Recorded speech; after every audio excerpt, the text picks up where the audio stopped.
Magandang hapon! Kumusta po? Narito po ulit ang update natin para sa lagay ng ating panahon. Ngayong hapon po ng March 5, 2025. Sa ngayon po ay lumalakas na muli ang hanging amihan at gaya po ninyong nakikita ay umaabot na po dito sa northern part ng Northern Luzon.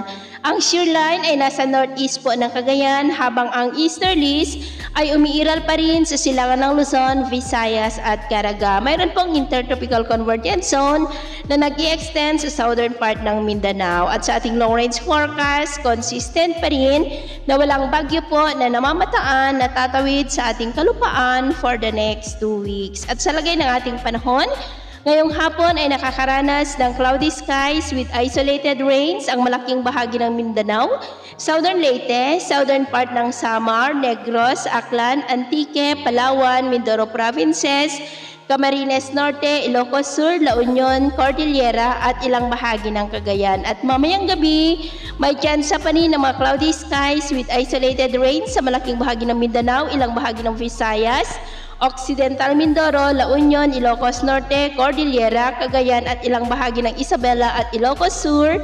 Kaya mag-ingat pa rin po tayo. At sa atin naman pong mga baybayin, wala po tayong nakataas na anumang gale warning signals, pero ba yung pag-ingat lamang po kung papalaot tayo para po mas makaiwas sa mga sakunang pangkaragatan.